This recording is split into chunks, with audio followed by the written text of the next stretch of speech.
The space around Earth had never seen anything like it. 500 massive ships hung in the darkness beyond Pluto, each one bigger than any building humans had ever made. They did not move. They did not speak. They just waited like silent giants in the cold black of space. Captain Jake Morrison stood on the bridge of the SS Defiance, Earth's largest warship. He looked at the screen showing the alien fleet and felt his stomach turn. In his 20 years of military service, he had never seen anything so frightening. The enemy ships were so big that Earth's entire defense fleet looked like toys next. To them, double quotes, sir, we're getting a message, said Lieutenant Kate Sullivan from her communication station. Her voice shook a little. It's coming from the lead ship. Put it on the main screen, Jake said. The screen filled with the image of a creature that looked nothing like a human. Admiral Kethvar of the Zephyrian Empire stood 7 feet tall with gray skin and 4 arms. His black eyes showed no emotion. As he spoke in perfect English, I am Admiral Kethvar of the Zephyrian Galactic Empire. Your world has been selected for integration into our domain. You have 72 hours to surrender all military forces and government control. If you refuse, your species will be destroyed. The screen changed to show other worlds. Jake watched in horror as planets turned to ash and dust. Cities that once held millions of people became empty wastelands. The message was clear. This had happened before, many times. These worlds chose to fight, Admiral Kethvar continued. They believed they could resist the Empire. They were wrong. Do not make their mistake. You have 72 hours. The screen went dark. Nobody on the bridge spoke for a long moment. Finally, Kate broke the silence. Sir, what do we do? Jake looked around at his crew. They were all young, all brave, but he could see the fear in their eyes. We report to Earth Command, he said, and we prepare for whatever comes next. On Earth, President Lisa Hartwell sat in the emergency meeting room, deep under the White House. The room was full of the most important people in the world: generals, scientists, and world leaders, all connected by video screens. Everyone looked. Scared. General Sam Blake stood at the front of the room with a tablet in his hands. His gray hair was messy, and his uniform looked like he had not slept in days. The situation is bad, he said. We have 50 ships in our entire defense fleet. They have 500. Each of their ships has weapons we don't understand and shields we can't break. What about our nuclear weapons? Asked the president. Our tests show they won't work, General Blake replied. Their shields can stop anything we can throw at them. If we fight, we lose. It's that simple. President Hartwell looked around the room. She saw defeat in every face except one. Dr. Amy Chun sat quietly in the corner, her hands folded in her lap. She was small and looked harmless, but she was the smartest person in the room. Dr. Chun, the president said, you've been very quiet. Do you have something to say? Amy stood up slowly. She was nervous, but her voice was steady when she spoke. There might be another way. What kind of way? General Blake asked. For the past 5 years, my team has been working on something. It's called Project Last Light. Only 12 people in the world know about it. The room became very quiet. Everyone stared at Amy. What does it do? President Hartwell asked. Amy took a deep breath. It uses quantum physics to connect human consciousness with the universe itself. We discovered that humans are different from other species in ways we never understood. Our minds can do things that no other known life form can do. What kind of things? General Blake demanded. We can project our thoughts and feelings across space, not just to other humans, but to any thinking creature. We can make them feel what we feel, understand what we understand. That sounds like science fiction, General Blake said.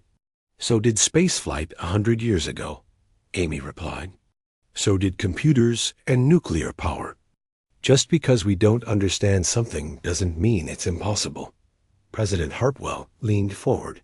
Are you saying we can use this to fight the Empire? Not fight them, Amy said. Change them. Make them understand what freedom means. Show them that some things are worth dying for. The room erupted in voices. Some people said it was crazy. Others said it was their only hope. Through it all, President Hartwell sat quietly, thinking. Outside, the 72-hour countdown had begun.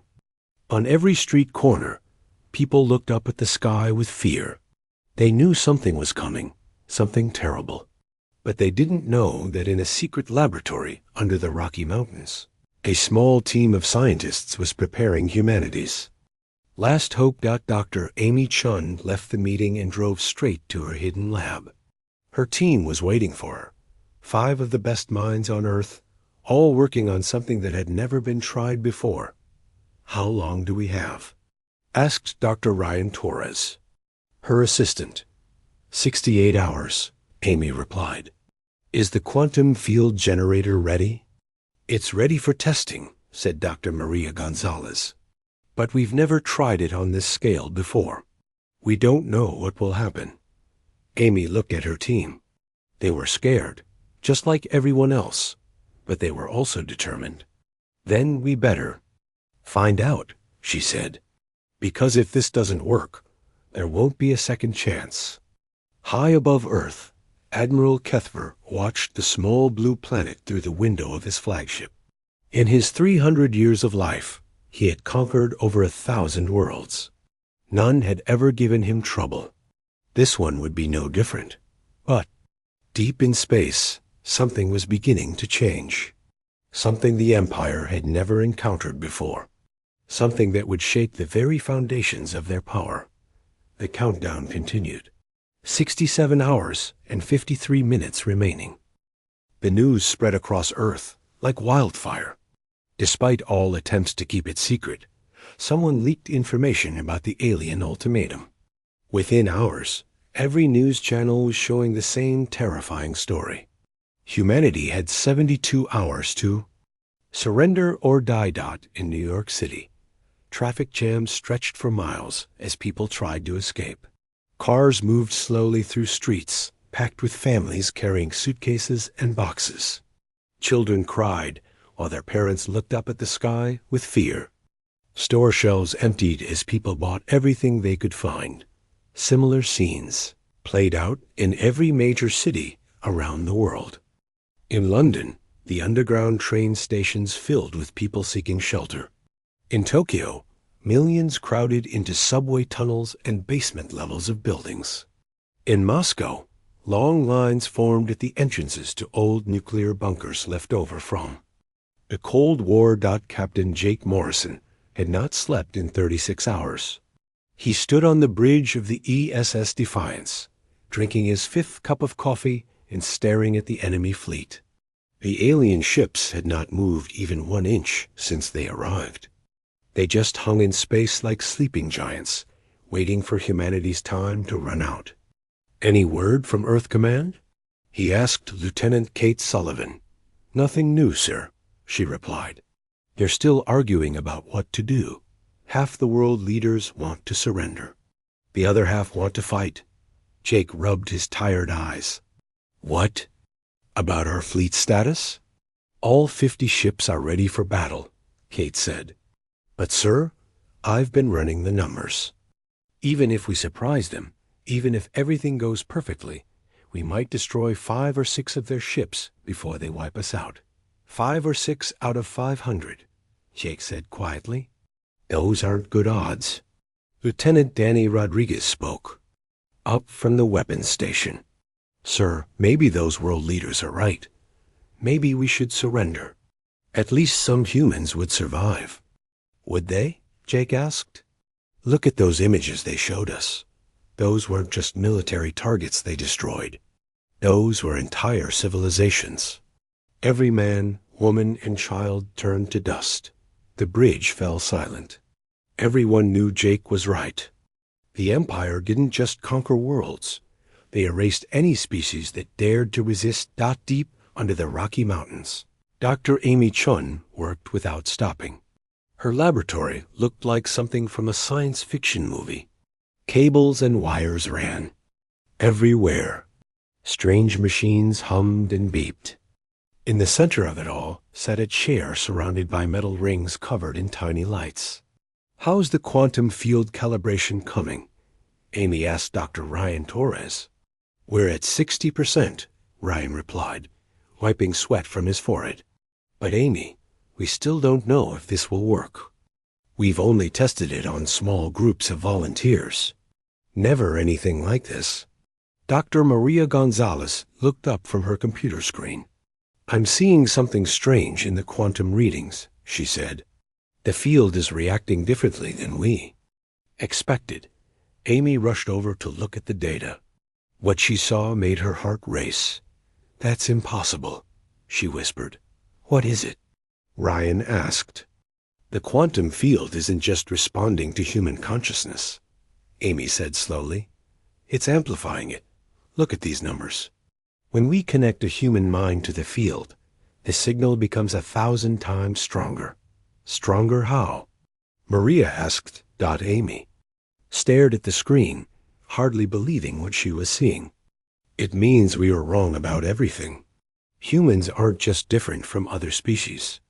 We're unique in ways we never imagined. Our consciousness doesn't just exist in our brains. It exists in the quantum field itself."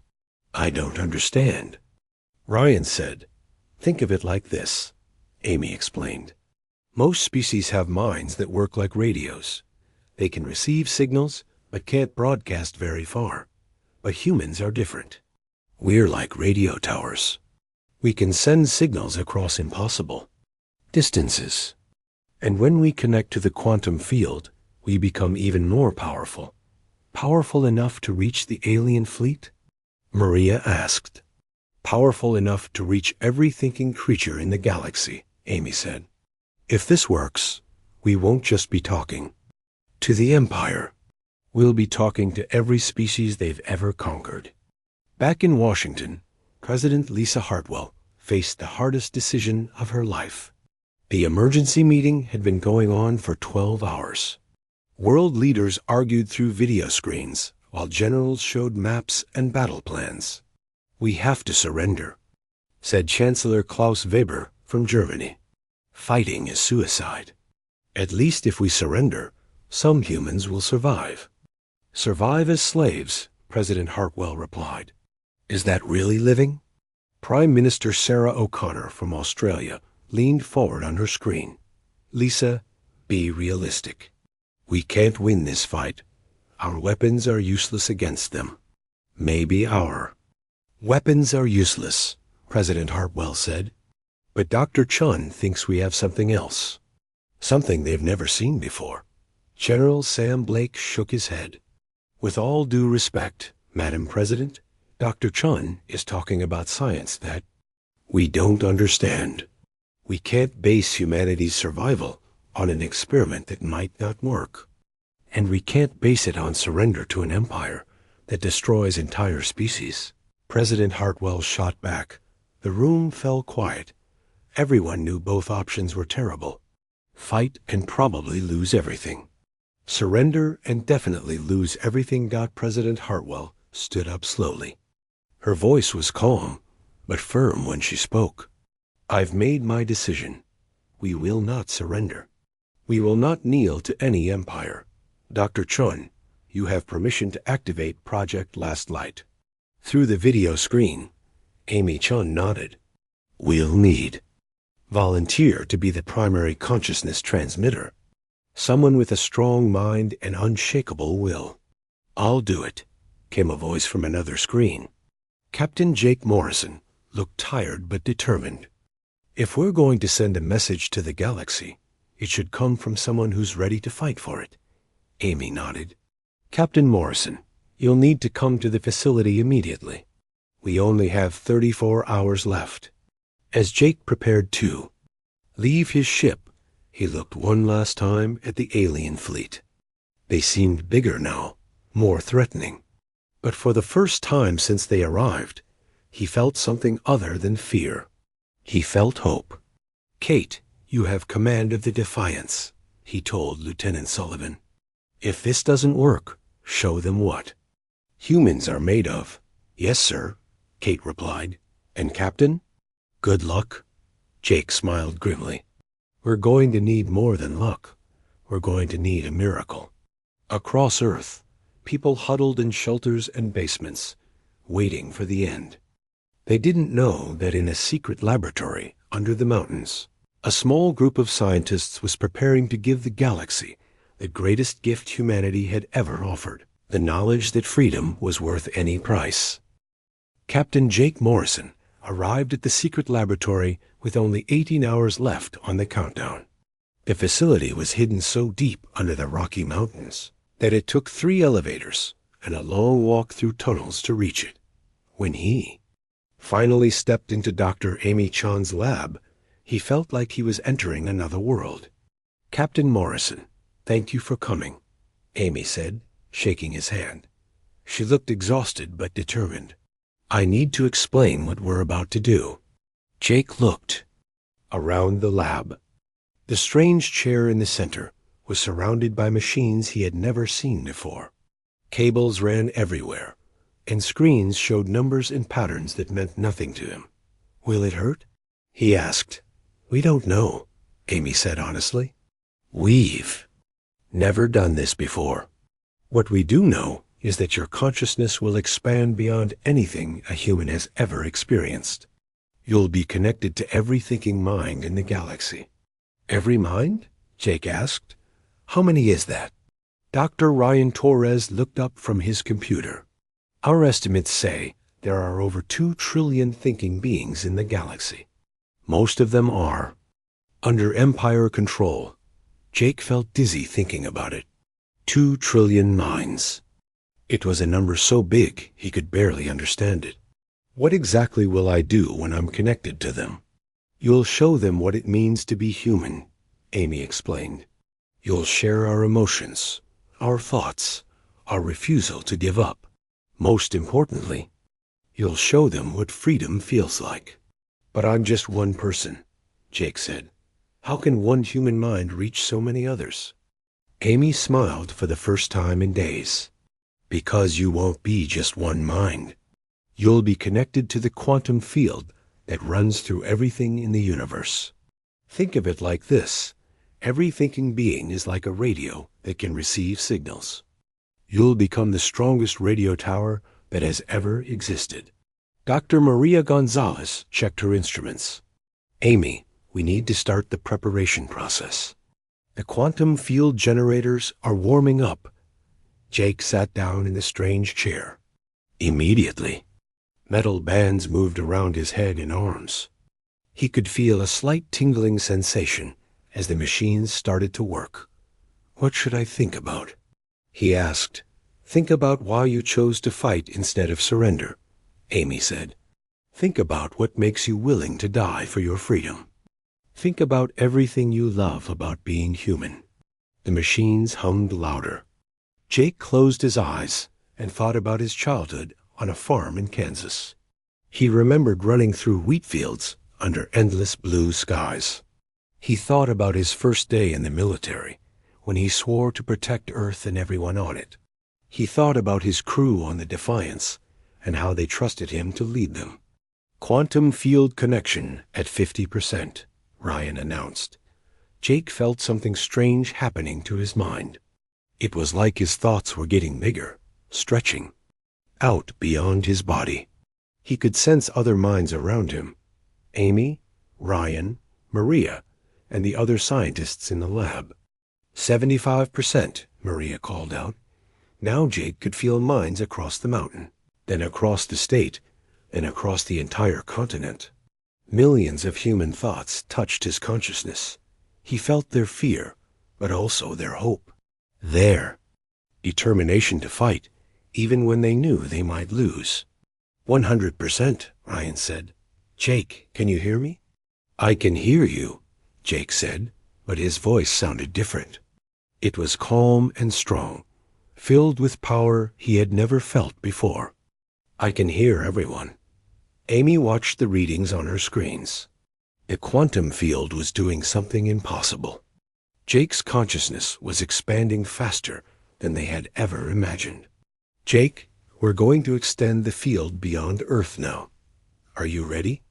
I'm ready, Jake said. Amy pressed a button, and everything changed. Jake's mind exploded outward. A star-going supernova. In an instant, he was beyond Earth, beyond the solar system, racing across space at the speed of thought. He touched the minds of the alien fleet first. Admiral Kethver was in his command room when it hit him. Suddenly, his mind was filled with something he had never experienced. Pure human emotion. He felt Jake's love for his homeworld, his willingness to die rather than kneel, his unshakable belief that some things were worth any sacrifice. The Admiral staggered backward. In 300 years of life, he had never felt anything like this. The Empire had taught him that strength came from fear, that order came from control. But this human emotion showed him something different. Strength that came from love, order that came from choice. Across the Imperial fleet, other aliens felt the same thing. Ship captains stopped giving orders. Soldiers put down their weapons. For the first time in their lives, they understood what they had been missing. But Jake's consciousness didn't stop there. It raced across the galaxy, touching every world under Imperial control. On the mining planet Centauri 7, enslaved Deltarians suddenly remembered what freedom felt like. They had been working in the mines for so long, they had forgotten there was any other way to live. "What is this feeling?" asked a young Deltarian named Zephyr. He dropped his mining tool and looked around in wonder. "It's hope," said an older worker. "I remember this from before the Empire came. This is what we lost." On the agricultural world of New Kepler, indentured Zephyrians stopped their work in the fields. They had spent generations growing food for the Empire, while barely having enough to eat themselves. Now they felt something they had never experienced, the knowledge that they deserved better. Planet after planet felt Jake's transmission. Species that had forgotten how to resist suddenly remembered their strength. The quantum field carried more than just thoughts and emotions. It carried the very essence of what made humans refuse to give up. Back on Earth, Amy watched her instruments in amazement. "Jake's signal is reaching every corner of the galaxy," she said.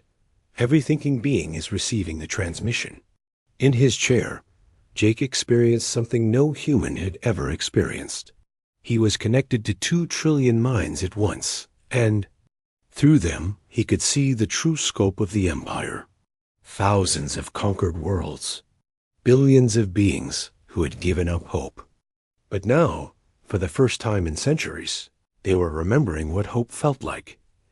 Admiral Kethver tried to contact his fleet commanders, but half of them weren't responding.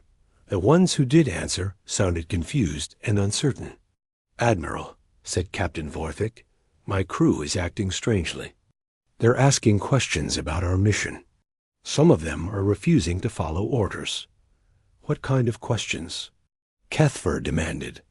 "They want to know why we destroy worlds instead of helping them. They want to know why we rule through fear instead of cooperation." "Admiral, I don't know how to answer them." Kethver felt the human emotions surging through his mind again. Freedom, hope, the willingness to sacrifice everything for what you believe in. These were not concepts the Empire had ever taught. Jake's voice echoed across the galaxy, reaching every mind at once. It was not spoken words, but pure thought and feeling. "We are humanity. We bow to no empire. We kneel to no tyrant. We would rather die free than live as slaves. And now you know what freedom feels like. It lives in you now. It can never be taken away." The transmission lasted only 60 seconds, but it changed everything. The 60-second transmission ended, but its effects had only just begun. Across the galaxy, something incredible was happening. On thousands of worlds that had been conquered by the Empire, People were standing up for the first time in generations. On Centauri 7, a mining planet where Daltarians had worked as slaves for over 200 years, Zephyr put down his tools and walked toward the surface. Other workers followed him. They moved slowly at first, unsure of themselves, but with each step they became more confident. "Where are you going?" shouted Overseer Krelvok, one of the Empire guards. "Get back to work." Zephyr turned around and looked at the Overseer. The human transmission had shown him something amazing. He didn't have to obey. "No," he said simply. "I'm done working for you." Other Deltarians heard this and stopped working too. Within minutes, the entire mine had gone quiet. For the first time in 2 centuries, no one was digging for the Empire. The same thing was happening on New Kepler. Zephyrian farmers walked away from their fields. They had been growing food for Imperial soldiers while their own children went. Hungry, now they understood that this was wrong. "We grow the food," said an old farmer named Tashvin. "We should decide who eats it." The Imperial garrison commander on New Kepler tried to restore order, but his own soldiers were acting strangely. Many of them had felt the human transmission too, and they were beginning to question their orders. "Sir," said Sergeant Hef Rao, "why are we keeping these people from eating their own food?" "Because those are our orders," the commander replied. "But why?" Hefrol asked. "What makes our orders right?" The commander had no answer. He had never been asked to explain why the Empire's way was correct. He had simply been told to follow orders. Reports of rebellions flooded in from across the galaxy. The planet Zarian, which made weapons for the Empire, shut down all its factories. The ocean world of Aqua Prime, where the Empire harvested rare minerals from the sea floor, saw its entire workforce refuse to work. Admiral Kethver stood in his command center, reading report after report of chaos. In his 300 years of service, he had never seen anything like this. Conquered species simply didn't rebel. They were too broken, too afraid. "Admiral," said his aide, Captain Vorthik, "we're receiving urgent messages from High Command. The rebellions have spread to over 3,000 worlds. They want to know what happened here." Kethver looked at the small blue planet on his screen. Earth looked so peaceful, so harmless. How could one small world cause so much trouble? "Tell High Command that the humans have done something to the minds of our subjects. Some kind of mental weapon." "Sir, my crew is asking questions too," Vorthik said quietly. "They want to know why we destroy planets instead of helping them. I don't know what to tell them." Kethver felt a cold fear in his chest. If his own officers were questioning the Empire, then the situation was worse than he thought. "The humans will pay for this," he said. "Prepare the fleet for attack." "Sir," Vorthik said, "half our ship captains aren't responding to orders. And the ones who are responding say their crews are refusing to man the weapons." "On Earth, Doctor?" Amy Chun stared at her instruments in amazement. The quantum field readings were showing something impossible. The transmission didn't just reach across the galaxy, she told her team. It changed the quantum field itself. "What do you mean?" asked Dr. Ryan Torres. "Look at these readings," Amy said, pointing to her screen. "The field is still active. It's like Jake's consciousness created a permanent connection between Earth and every thinking being in the galaxy." Dr. Maria Gonzalez checked her own equipment. "She's right. The quantum entanglement is still there. Every mind that felt the transmission is now connected to the field." In his chair, Captain Jake Morrison opened his eyes slowly. He looked different. Somehow, calmer and more confident. "I can still feel them," he said softly. "All of them. Every mind across the galaxy." "How do you feel?" Amy asked. "Different," Jake replied. "It's like I'm still connected to the field, but not overwhelmed by it. I can choose which minds to listen to." Amy checked her readings. Jake's brain activity was unlike anything she had ever seen. Jake, I think the transmission changed you permanently. You've become something new, a bridge between human consciousness and the galactic mind. Jake stood up from the chair and walked to the window. Even though they were deep underground, he seemed to be looking up at the stars. They're still fighting, he said. The Empire is trying to stop the rebellions, but it's not working. Too many people have felt what freedom is like. On the Imperial flagship, Admiral Kethvar received a message that made his blood run cold. Sir, his communications officer reported, High Command has lost contact with over 5,000 worlds. The rebellions are spreading faster than we can stop them. How is that possible? Kethvar demanded. The rebels seem to be coordinating. Somehow, the officer replied. They're sharing information and strategies across impossible distances. It's like they're all connected to each other. Kethvar felt the human emotions stirring in his mind again. He tried to push them away, but they were too strong. For the first time in his life, he felt doubt about the Empire's mission. What if the humans were right? What if there was a better way to live? Admiral, Captain Vorthik said urgently, the humans are sending us another message. Jake Morrison's voice filled the command center, but this time it came directly into their minds instead of through their communication system. Admiral Kethvar, you feel it too, don't you? The knowledge that ruling through fear is wrong. Your empire is crumbling because you built it on lies. We offer you a choice. Join us in building something better, or watch your empire destroy itself. Kethvar staggered backward. The human was speaking directly into his mind, bypassing all their technology. How are you doing this? He asked aloud. Because consciousness is more powerful than any weapon, Jake's voice replied. Because connection is stronger than control. Because freedom, once experienced, can never be forgotten. Across the Imperial fleet, alien soldiers felt the same message. Many of them put down their weapons. Some began to weep as they understood, for the first time, what they had been doing to innocent worlds. On Earth, President Lisa Hartwell received a report that filled her with hope. Madam President, General Sam Blake said, our long-range sensors are showing something incredible. The Imperial fleet is breaking apart. Ships are leaving formation. Some are heading back to their homeworlds. And the others? President Hartwell asked. They're just sitting there, not moving, General Blake replied. It's like they don't know what to do. Dr. Amy Chun watched her quantum field readings with growing excitement.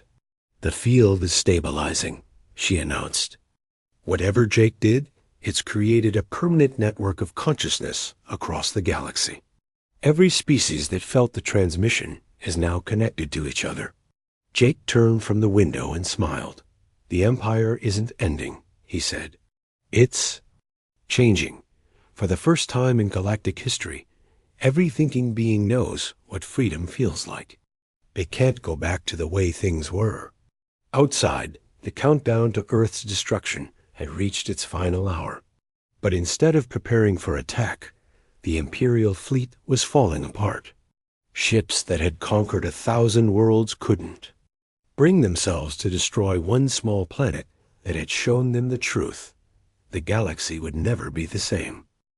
The 72-hour countdown reached zero, but no attack came. Instead, something unprecedented happened in the history of the Zephyrian Empire. Admiral Kethvar stood alone in his command center, staring at the small blue planet that had changed everything. Half his fleet had already left.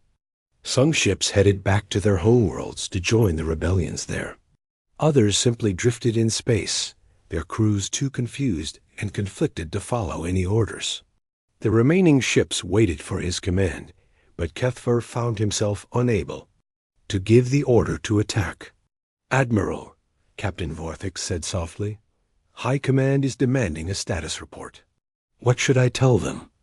Kethvar closed his eyes and felt the human emotions flowing through his mind again. love, hope, the willingness to die for what you believe in. These feelings were stronger now, not weaker. The quantum field had made them permanent. Tell them the truth, he said finally. Tell them the Empire as we knew it is over. On Earth, Captain Jake Morrison walked out of the underground laboratory for the first time in days.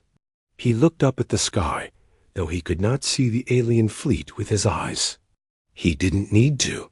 Through the quantum field, he could feel every mind in that fleet. Most of them were no longer enemies. What's happening up there?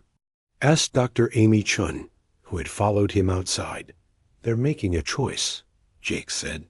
The same choice every thinking being in the galaxy is making right now. Stay with the old ways, or try something new. President Lisa Hartwell received the call she had been waiting for. It came not through normal communications, but directly into her mind through the quantum field. Admiral Kethfor's voice was calm, but uncertain. President Hartwell, I wish to speak with you. Within an hour, a small Imperial shuttle landed on the White House lawn. It was the first time an alien ship had ever touched Earth's surface peacefully. Admiral Kethfor stepped out, accompanied by only 2 guards. He looked older somehow, tired and confused. President Hartwell met him in the Oval Office. General Sam Blake and Dr. Amy Chun were there too, along with Captain Jake Morrison, who had flown back from Colorado. The meeting was unlike any in human history. Your people have done something to us, Kethfor said, sitting across from the president. My soldiers no longer follow orders without question. My ship captains ask me why we destroy instead of help. I find myself asking the same questions. We showed you what freedom feels like, President Hartwell replied. That's all. But freedom is chaos, Kethfor said, though his voice lacked conviction. Without order, without control, civilizations fall apart. Jake Morrison spoke up. Admiral, through the quantum field, I can see into your mind. You don't believe that anymore. The human transmission showed you that there's a difference between order through fear and cooperation through choice. Kethfor was quiet for a long moment. For 300 years, I believed the Empire was bringing peace to the galaxy. Now I discover that what we called peace was just silence born of terror. Double quotes. Dr. Amy Chun leaned forward. The quantum field is still active, Admiral. Every being that felt our transmission is now connected. They can share thoughts and feelings across any distance. They know they're not alone anymore, which is why the rebellions keep spreading, Kethfor said. My commanders report that the rebels seem to know what's happening on worlds they've never visited. They coordinate their actions perfectly. Because they're all connected now, Jake explained. The quantum field has created a network of consciousness that spans the entire galaxy. For the first time, every thinking being can truly understand every other thinking being. President Hartwell stood up and walked to the window.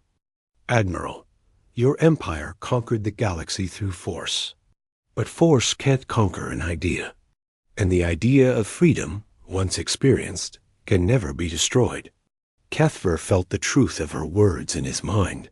The quantum field wouldn't let him lie to himself anymore. What do you want from us? He asked. Nothing, President Hartwell said, turning back to face him. We don't want to conquer your empire. We want to help you transform it into something better. Transform it into what? Jake Morrison answered. Into a voluntary alliance of free worlds. Into a coalition where different species work together because they choose to, not because they're forced to. Kethfor shook his head. Impossible. The Empire controls 10,000 worlds. How could such a thing be organized without central authority? True. A quantum field, Amy said excitedly. Don't you see? The network of consciousness can coordinate better than any government. When every being can share thoughts and feelings instantly, cooperation becomes natural. Over the next several days, reports flooded in from across the galaxy. On Centauri 7, the Deltarians had not only stopped mining for the Empire, they had begun mining for themselves. They shared their minerals freely with other worlds in exchange for food and technology. On New Kepler, the farmers were growing more food than ever before. But instead of sending it all to Imperial worlds, they distributed it to any planet that needed it. Through the quantum field, they could feel the hunger of beings on distant worlds and knew exactly where help was needed most. The ocean world of Aqua Prime stopped harvesting minerals for Imperial weapons. Instead, they began sharing their water purification technology with desert worlds that had been suffering from drought. "It's incredible," Admiral Kethver said during one of his daily meetings with Earth's leaders. "Productivity is actually increasing on most worlds, but now the resources are being distributed fairly instead of being hoarded by the Empire. That's what happens when people work for themselves instead of for masters." President Hartwell replied, "The transformation wasn't without problems. Some Imperial governors tried to maintain control by force, but their own soldiers often refused to fight. A few isolated worlds rejected the quantum field connection and tried to continue the old ways, but they found themselves alone and isolated. Most importantly, there was no violence between species. The quantum field made war almost impossible because each side could feel the pain and fear of the other. When you could experience your enemy's emotions as your own, it became very hard to hurt them. Jake Morrison's role changed dramatically. He was no longer just a ship captain.